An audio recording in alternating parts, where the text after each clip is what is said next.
The sirens wailed down Maple Street for the third time this month, and Sarah Chen knew exactly who had called them.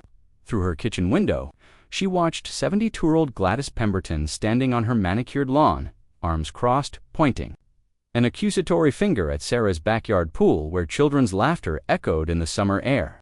But this time, Gladys had made a fatal mistake because the strangers she'd reported weren't strangers at all. They were the police chief's own grandchildren, and he was about to find out just how far his neighbor's harassment had gone. Sarah Chen pressed her forehead against the cool glass of her kitchen window, watching the familiar choreography of chaos unfold on Maple Street.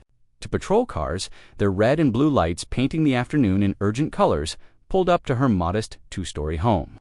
The same home she'd saved for 10 years to buy. The same home where she'd finally felt safe enough to install the abutment pool that had become the epicenter of her personal hell. "Mommy, why are the police here again?" 8-year-old Emma tugged at Sarah's sundress, her small fingers still damp from the pool. Sarah knelt down, smoothing her daughter's wet hair. "It's okay, sweetheart, Mrs. Pemberton. Just misunderstood something again." But it wasn't okay. Nothing about the past 6 months had been okay. The harassment had started the day after Sarah's pool installation was complete. She'd been so proud watching Emma take her first tentative steps into the shallow end, finally able to give her daughter the childhood she herself had never had. Growing up in a cramped apartment with her single mother, Sarah had dreamed of summer days by a pool, of birthday parties with friends, splashing and laughing. Now those dreams felt like a cruel joke. "Ma'am?" Officer Rodriguez approached Sarah's front door, his expression weary. At 28, he looked too young to be dealing with neighborhood disputes, but his eyes held the patience of someone who'd seen this particular drama before. "We received another call about a disturbance." Sarah opened the door, stepping. Onto her porch, behind Rodriguez, she could see Officer Martinez talking to Gladys Pemberton, who was gesticulating wildly toward Sarah's backyard. Even from this distance, Sarah could make out the older woman's shrill voice, ... dangerous situation, ... property values, ... those people, ... "Let me guess," Sarah said, her voice flat with exhaustion. "Gladys called about my pool again." Rodriguez nodded, pulling out his notebook more from habit than necessity. They both knew he'd be writing the same report he'd filed twice before this month. "She's claiming there's a public safety issue. Says you're running some kind of unsupervised swimming facility." A laugh escaped Sarah's throat, bitter and sharp. "A swimming facility. Officer Rodriguez, look at my backyard." She led him around the side of her house, past the small garden where she grew tomatoes and herbs, past the swing set she'd assembled herself last Christmas. The pool sat in the center of her modest yard-a-simple 18-foot round above-ground pool surrounded by safety fencing, exactly as specified by city code. In the pool, 3 children played Marco Polo under the watchful eyes of 2 adults. Sarah recognized them. The Hendersons from 2 streets over, longtime family friends who often brought their kids for playdates. The adults were Dave Henderson, a firefighter, and his wife Lisa, a nurse at the children's hospital. "As you can see," Sarah said, "it's hardly a public facility. It's 3 kids and their parents." Rodriguez made a note, then looked up at the sound of raised voices from the front yard. Gladys Pemberton's voice had reached a fever pitch. "Double quotes, ... told you people before. This is a residential neighborhood. We don't want your kind bringing down our property values." The words hit Sarah like a physical blow. Your kind, the phrase Gladys never quite said directly to Sarah's face, but implied in every complaint, every sideways glance, every call to the police. Mrs. Pemberton, Officer Martinez's voice, carried a warning tone. "We've discussed this. Ms. Chen has every right to have a pool on her property." "Rights," Gladys scoffed. "What about my rights? What about the rights of decent, law-abiding citizens who don't want riffraff congregating in their neighborhood?" Sarah felt Rodriguez tense beside her. She'd noticed how the officer's demeanor changed whenever Gladys crossed certain lines. Lines that Sarah, as a Korean-American woman in a predominantly white suburb, had learned to recognize all too well. "Ma'am," Rodriguez called out, approaching the growing confrontation. "Let's keep this civil." But Gladys was beyond civil. 6 months of failed complaints had pushed her past the point of coded language. Civil. Every weekend, it's the same thing cars pulling up, People I don't recognize, children screaming at all hours. This used to be a quiet street. It's 3 o'clock in the afternoon, Sarah said, her voice steady despite the anger building in her chest. Children playing in a pool at 3 o'clock on a Saturday is hardly disturbing the peace. Don't talk. Back to me, young lady. I've lived on this street for 43 years. 43 years. I knew this neighborhood when it was safe, when people like us, people like what? The voice cut through the afternoon air like a blade, deep and authoritative. Sarah turned to see a tall man in casual clothes walking up her driveway. She didn't recognize him, but something about his bearing the way Rodriguez and Martinez immediately hadn't told her he was law enforcement, Chief Morrison. Rodriguez looked surprised. Sir, we didn't expect. I was in the area. Chief Morrison's eyes swept the scene, taking in the pool, the children, the patrol cars. Dispatch said we had another disturbance call on Maple Street. Third one this month, from the same address. Sarah's stomach dropped. She knew what this looked like, a pattern of complaints that might force the city to take action, regardless of whether those complaints were justified. Gladys, however, seemed emboldened by the arrival of someone she clearly viewed as a higher authority, Chief Morrison. Thank goodness. I've been trying to get someone to take this situation seriously. This woman is running some kind of business. Out of her home, using that pool to attract all sorts of people to our neighborhood. Chief Morrison's expression remained neutral, professional. What kind of people, Mrs. Pemberton? You know exactly what I mean. People who don't belong here, people who don't have pools in their own neighborhoods. So they come here too, Grandpa. The shout came from Sarah's backyard, followed by the sound of splashing and running feet. A boy of about 10 burst around the corner of the house, dripping wet and grinning widely. Grandpa, you made it! Mom said you might be too busy, but I told Tommy you'd come if you could. And the boy stopped mid-sentence, suddenly aware of the tension in the gathered adults. Is everything okay? Chief Morrison's entire demeanor shifted. The professional mask slipped, replaced by the warm smile of a grandfather. Hey there, Jamie. I'm here now, buddy. Sarah watched as understanding dawned on Gladys Pemberton's face. The color drained from the older woman's cheeks as she realized what she'd just said dawned, who she'd said it to. Chief Morrison, Gladys, stammered. I didn't realize, that is, I wasn't aware that your family was, was what, Mrs. Pemberton? Chief Morrison's voice had gone dangerously quiet. You weren't aware that my daughter and her children visit Ms. Chen, that my grandchildren are the strangers you've been calling about. A second child appeared, a girl about Emma's age, by a woman in her 30s who shared Chief Morrison's strong jawline and direct gaze. Dad, what's going on? The woman looked between the police officers and Gladys with confusion. Sarah, is everything all right? It's fine, Amanda, Sarah said quickly, though nothing about this situation felt fine, just another misunderstanding. But Chief Morrison was studying Gladys with the intense focus of a man who'd spent 30 years reading people's tells and lies. Mrs. Pemberton, I'd like to understand something. You've called the police 3 times about Ms. Chen's pool. Each time. You've claimed there were strangers and safety concerns. But my grandchildren have been playing here all summer. My daughter has been bringing them here for months. Gladys opened and closed her mouth like a fish, gasping for air. I couldn't have known they were your grandchildren. They don't, that is. I never would have assumed, assumed what? Chief Morrison stepped closer, and Sarah noticed how both Rodriguez and Martinez had gone very still. What exactly did you assume about my daughter and my grandchildren? The silence stretched thin and dangerous. Sarah could hear the distant sound of children playing in the pool, oblivious to the drama unfolding in the front yard. She could hear the hum of air conditioners and lawn mowers, the normal sounds of a suburban Saturday that felt anything but normal now, I think. Chief Morrison said finally, his voice carrying the weight of authority and something much more personal.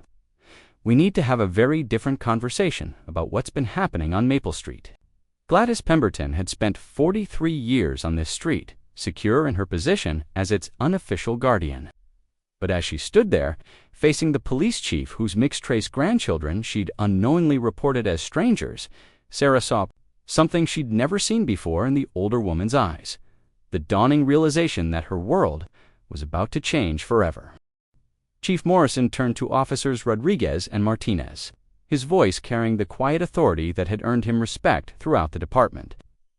"I need you both to document everything Mrs. Pemberton just said, word for word." "Sir," Rodriguez looked uncertain. "I mean, we have the complaint reports, but I'm not talking about the complaints." Morrison's eyes never left Gladys, who had begun to fidget with the hem of her floral blouse. "I'm talking about what she just said about my grandchildren, about people who don't belong here." Amanda Morrison Davis stepped forward, her confusion giving way to a slow, burning anger. As a civil rights attorney, she recognized the weight of her father's words and the legal implications of what was happening. "Dad, what exactly has this woman been saying?" Sarah felt the moment shifting. Around her, like tectonic plates, for 6 months, she'd endured Gladys's harassment alone, documenting incidents, filing her own reports, trying to be the perfect neighbor who didn't cause trouble. Now, suddenly, she wasn't alone anymore. Mrs. Pemberton has made multiple complaints. "About Ms. Chen's pool," Martinez said carefully, reading from his notes. "She's claimed it attracts undesirable elements to the neighborhood." Undesirable elements. Amanda repeated the phrase slowly, her lawyer's mind already cataloging the implications. "And what, specifically, did you mean by that, Mrs. Pemberton?" Gladys's eyes darted between the assembled group of police officers. The chief, the woman who was clearly some kind of professional, her carefully constructed narrative was crumbling, and everyone could see it. "I never said anything inappropriate." Gladys protested, but her voice lacked conviction. "I simply expressed concerns about property values and neighborhood safety. That's my right as a homeowner." "Actually," Amanda said, pulling out her phone, "let me clarify something. Sarah, you've been documenting these incidents, haven't you?" Sarah nodded, grateful that someone finally understood the weight of what she'd been carrying. "Every call, every complaint, every time she's confronted me, I have recordings." "Recordings." Gladys's voice pitched higher. "You can't record people without their consent." "Actually, in this state, I can record any conversation I'm part of," Sarah said quietly, "especially when it takes place on my own property." Amanda's smile was sharp and professional.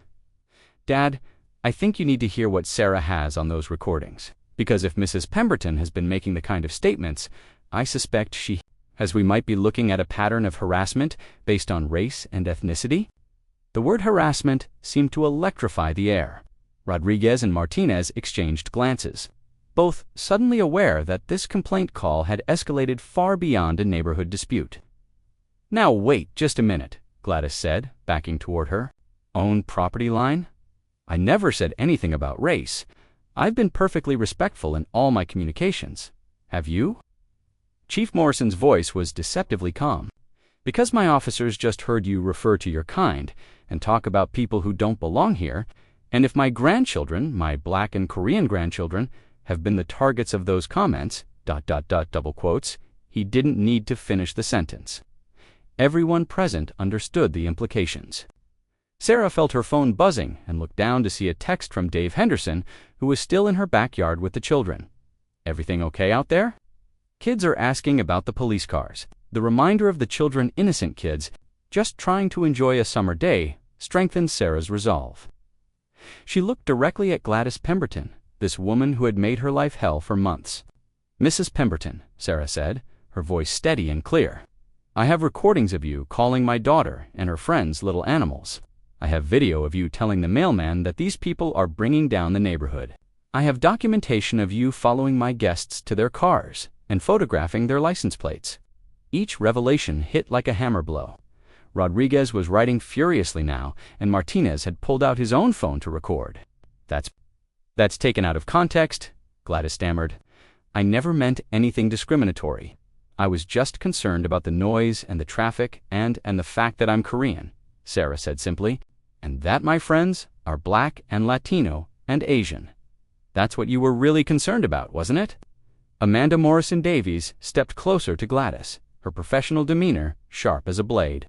"Ma'am, I'm an attorney specializing in civil rights law. Based on what I've heard here today, and what I suspect those recordings will show, you've engaged in a clear pattern of racially motivated harassment.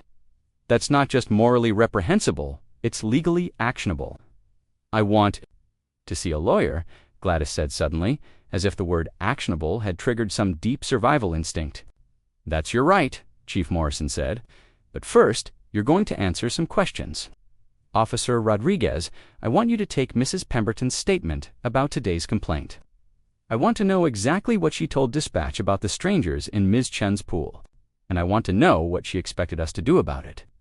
The late afternoon sun cast long shadows across Maple Street, and Sarah realized that neighbors had begun to emerge from their houses, drawn by the unusual congregation of police cars and raised voices.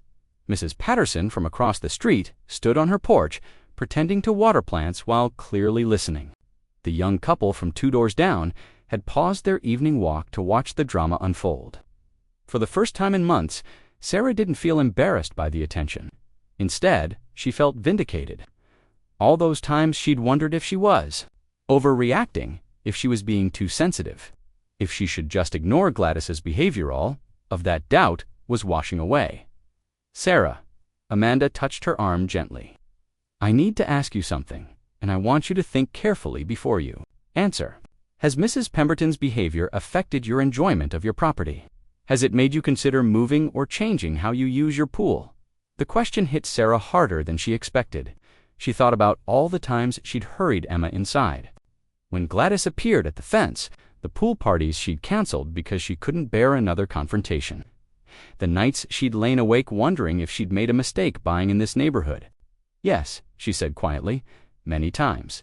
And do you believe her behavior was motivated by your race and ethnicity? Sarah looked at Gladys Pemberton, this woman who had made her feel unwelcome in her own home, who had tried to drive her away through a campaign of complaints and intimidation. The woman who had just revealed her true feelings about Chief Morrison's mixed-race grandchildren. Yes, Sarah said, louder this time. I absolutely believe that. Amanda nodded and turned to her father. Dad, I think we need to have a conversation about filing charges, not just for the false police reports, but for harassment and potentially civil rights violations. The words seemed to hit Gladys like a physical blow. She swayed on her feet, gripping the fence post for support. You can't be serious, she whispered. This is America. I have the right to voice my concerns about my neighborhood. You have the right to voice legitimate concerns, Chief Morrison corrected. You don't have the right to weaponize the police department against your neighbors because of their race. You don't have the right to make false reports designed to intimidate and harass. He paused, looking around at the gathered crowd of neighbors, then back at Gladys. Mrs. Pemberton, you've wasted police resources, traumatized children, and engaged in what appears to be systematic harassment of a law-abiding citizen, and you did it all while targeting my grandchildren, children you didn't even recognize as belonging to a police family. The irony wasn't lost on anyone present. Gladys Pemberton, who had spent months trying to use the police as her personal enforcement arm against Sarah Chen, had unknowingly been targeting the police chief's own family. As if summoned by the weight of the moment, Jamie Morrison Davies appeared around the corner again, this time followed by his sister Maya and Emma. Chen, the 3 children, had clearly been listening from the backyard, their faces serious beyond their years. Grandpa Jamie said quietly, Is the mean lady going to leave Sarah and Emma alone now? The question, asked with a child's simple understanding of right and wrong, seemed to crystallize everything that had happened. Chief Morrison knelt down.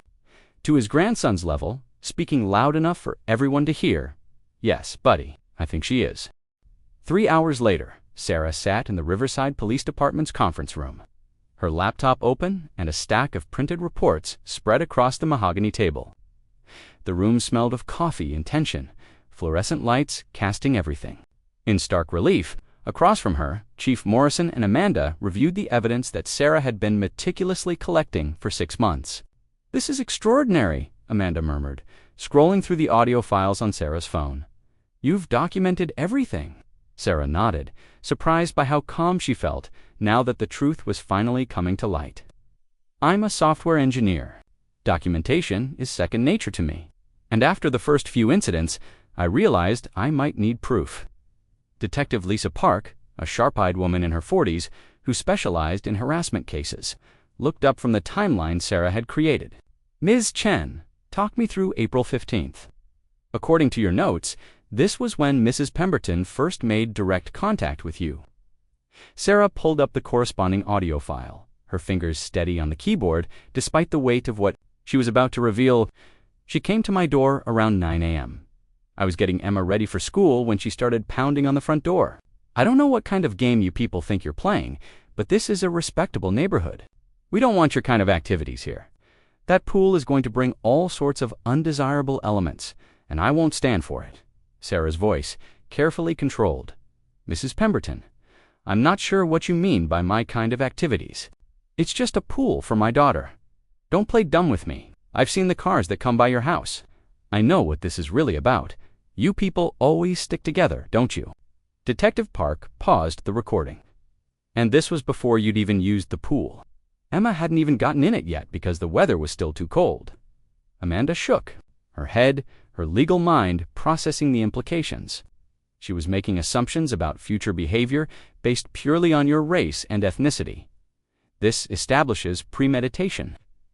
Chief Morrison had been silent throughout the playback, but Sarah could see the muscle in his jaw tightening. What happened next? Sarah advanced to the next file. She started watching the house. I have videos of her using binoculars from her upstairs window, taking photos of anyone who visited us. Warned me about it. Mrs. Patterson witnessed this behavior. She's been documenting it too, actually. She was horrified by what Gladys was doing. Sarah pulled out another folder. She gave me copies of her own photos, showing Gladys following my guests to their cars, writing down license plate numbers. Detective Park leaned forward.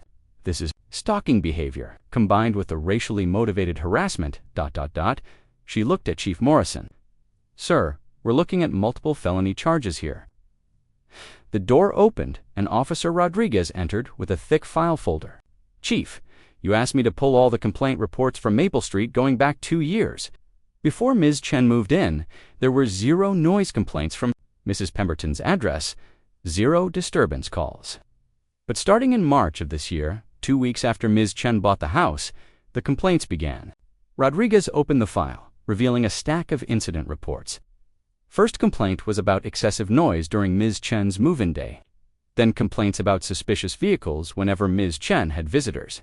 Then complaints about her improper yard maintenance. The pool complaints didn't start until April, but there's a clear pattern of escalation.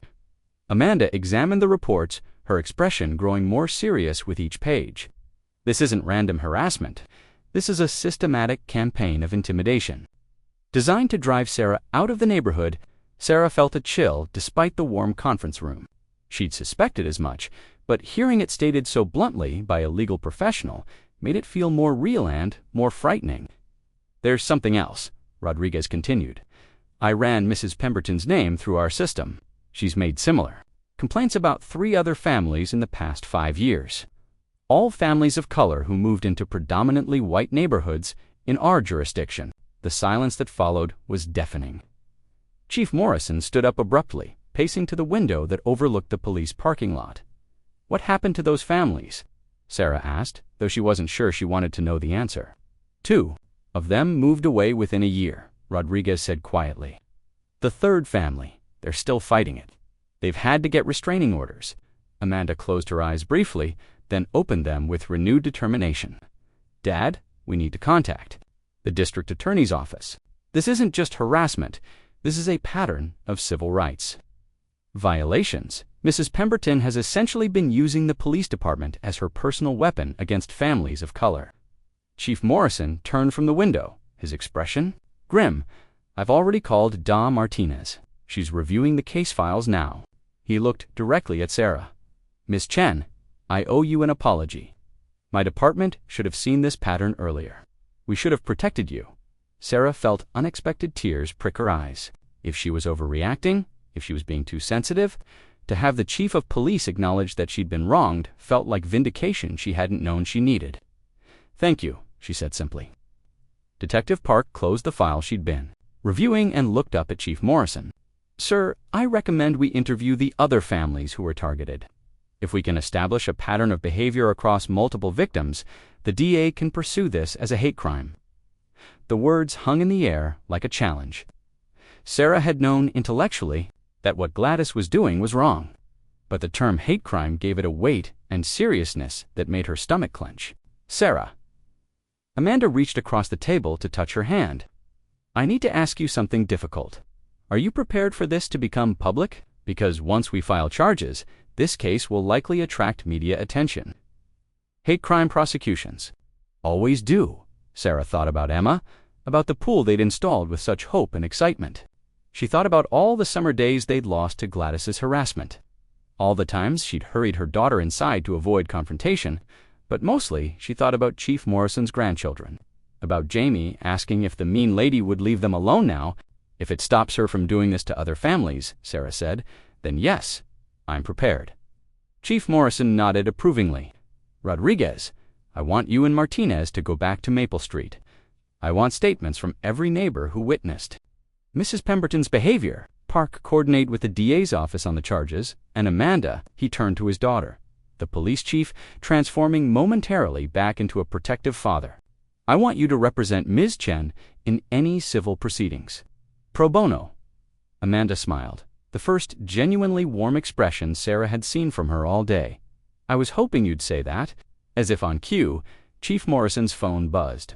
He glanced at the screen, then looked up with an expression Sarah couldn't quite read. That was dispatch, he said. Mrs. Pemberton just called 911 again. The room went silent. Sarah felt her heart sink, thinking that despite everything that had happened, today, Gladys was still trying to cause trouble. What's she reporting now? Detective Park asked. Chief Morrison's expression shifted into something that might have been the beginning of a smile. She's reporting that there are suspicious individuals casing her house, says they've been there for an hour, taking photos and asking her neighbors questions. Rodriguez grinned. That would be Martinez and me, sir. We're interviewing the neighbors about her harassment campaign. And she doesn't realize. For the first time all day, Sarah laughed. It started as a small chuckle, but grew until she was genuinely laughing at the absurdity of it all. Gladys Pemberton, who had weaponized the police against her neighbors for months, had just tried to weaponize them against themselves. Well, Chief Morrison said, his own smile, now unmistakable, I think that tells us everything we need to know about Mrs. Pemberton's relationship with the truth. By the time Sarah returned to Maple Street that evening, word had spread through the neighborhood like wildfire. She could see clusters of neighbors standing on porches and sidewalks, their conversations dying as her car passed. Some waved supportively. Others simply stared. The dynamics of her quiet suburban street had shifted irrevocably in the span of a single afternoon. Emma bounced in her car seat, oblivious to the tension. Can we swim tomorrow, Mommy? Maya said her grandpa might come back and teach us how to do cannonballs. We'll see, sweetheart, Sarah said, though for the first time in months, of using her pool didn't fill her with dread. As she pulled into her driveway, Sarah noticed unusual activity at the Pemberton house. 3 police cars were parked outside, and she could see officers moving purposefully around the property. One was photographing Gladys's upstairs window, the same window from which she'd been conducting surveillance on Sarah's house. Detective Park emerged from the Pemberton front door, carrying several evidence bags. She spotted Sarah and walked over, her expression professionally neutral but her eyes holding a hint of satisfaction. Ms. Chen, how are you holding up? Better than I expected, Sarah said honestly. What's happening over there? Search warrant. Based on your evidence and witness statements, we had probable cause to look for additional documentation of Mrs. Pemberton's surveillance activities. Park held up one of the evidence bags, which contained what appeared to be a notebook filled with handwritten entries. Turns out, Mrs. Pemberton kept very detailed logs of your visitors, including physical descriptions, license plate numbers, and her own interpretations of their activities. Sarah felt a chill. Interpretations? Let's just say her notes reveal a very specific mindset about people of different ethnicities visiting your home. The DA is going to have a field day with this. A commotion from the Pemberton house drew their attention. Gladys emerged from her front door, flanked by 2 officers, her hands cuffed behind her back. Her face was flushed red with indignation, and her voice carried clearly across the street. This is harassment. I'm the victim here. I've been trying to protect this neighborhood for months, and this is how you treat a law-abiding citizen. Officer Martinez, walking behind her, looked directly at Sarah and shook his head with what might have been amazement at Gladys's continued delusion. Emma pressed her face to the car window. "Mommy, why is Mrs. Pemberton wearing those silver bracelets?" Before Sarah could answer, Amanda Morrison Davies appeared at their car window. She'd changed from her earlier casual clothes into a sharp business suit, and she carried a leather briefcase that suggested she meant business. "Sarah, we need to talk. There have been some interesting developments." They moved to Sarah's living room, where Amanda spread several legal documents across the coffee table. Emma had run upstairs to change into her pajamas, leaving the two women to discuss the day's events. "First, the good news," Amanda began. "The DA is filing charges against Mrs. Pemberton, criminal harassment, filing false police reports, and we're going to argue for hate crime enhancements based on the evidence you've provided." Sarah nodded, still processing the surreal nature of the situation. "And the bad news? There isn't really bad news, but there are complications. Mrs. Pemberton has retained Harold Blackstone as her attorney." Sarah didn't recognize the name, but Amanda's expression suggested she should. "Blackstone specializes in defending cases with racial overtones. He's going to argue that his client was merely exercising her rights as a concerned homeowner, and that any racial language was taken out of context or misunderstood.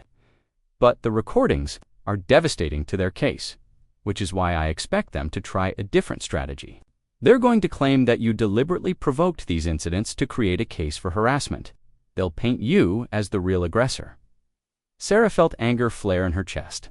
Even facing criminal charges, Gladys was going to try to make herself the victim. "There's something else," Amanda continued. "We've been contacted by the other families Mrs. Pemberton targeted. They want to file a joint civil rights lawsuit. If we can establish a pattern of behavior across multiple victims, we're looking at significant damages." "What kind of damages?" "Potentially substantial. When someone uses systematic harassment to try to drive families from their homes based on race, federal civil rights laws provide for punitive damages. We're talking about enough money to ensure Mrs. Pemberton thinks twice before targeting anyone else." A knock at the front door interrupted their conversation. Sarah opened it to find Mrs. Patterson from across the street holding a covered casserole dish and looking uncharacteristically serious. "Sarah, dear, I hope you don't mind me stopping by. I wanted to give you this." She gestured to the dish and to apologize. "Apologize?" Mrs. Patterson stepped inside, her elderly frame trembling slightly. "I should have done something sooner. I saw what Gladys was doing, and I was too much of a coward to speak up. I told myself it wasn't my business, but that was wrong." Sarah felt a wave of emotion. Mrs. Patterson had always been kind, but Sarah had assumed her silence meant approval of Gladys's behavior. "Mrs. Patterson, you don't need to apologize. You helped by documenting what you saw." "That's not enough," the older woman said firmly. "I've lived on this street for 30 years, and I've seen Gladys drive out good families before. I should have stood up to her years ago." She looked directly at Sarah. "I'm testifying at her trial. Whatever they need me to say, I'll say it." After Mrs. Patterson left, Amanda gathered her documents with renewed energy. "This is exactly what we needed, corroborating testimony from a longtime white resident who has no personal stake in the outcome. That's gold in a case like this." Sarah walked Amanda to the door, then stood on her front porch looking out at Maple Street. The police cars were gone now, and the Pemberton house sat dark and silent. For the first time in months, Sarah felt like she could breathe freely in her own neighborhood. Her phone buzzed with a text message from an unknown number. "This isn't over. You'll regret making an enemy of me." Sarah stared at the message, feeling her brief moment of peace evaporate. She screenshot the text and immediately forwarded it to Amanda and Detective Park. Within minutes, her phone rang. "Sarah, it's Detective Park. Where are you right now?" "At home." "Why?" "Stay inside and lock your doors. Mrs. Pemberton posted bail an hour ago." Sarah's blood ran cold. Posted bail, but she was just arrested. Her attorney arranged it quickly. The charges aren't violent felonies, so bail was set relatively low. But that text message you forwarded shows she's violating the conditions of her release. She's not supposed to have any contact with you. Through her front window, Sarah could see lights coming on in the Pemberton house. Gladys was home, and apparently she wasn't done fighting. What happens now? Now we arrest her again. And this time, bail's going to be a lot higher. As Sarah hung up the phone, she noticed something that made her smile, despite the fear coursing through her veins. Across the street, porch lights were coming on. Mrs. Patterson's house. The young couple 2 doors down, the family with teenagers at the end of the block, one by one. Her neighbors were making themselves visible, creating a network of witnesses and support. For months, Gladys Pemberton had tried to isolate Sarah, to make her feel unwelcome and alone. But in her desperation and hatred, Gladys had revealed her true nature to the entire neighborhood. And now, finally, Sarah wasn't alone anymore. The sound of approaching sirens filled the evening air. And Sarah realized that for the first time since moving to Maple Street, those sirens weren't coming for her. They were coming for Gladys.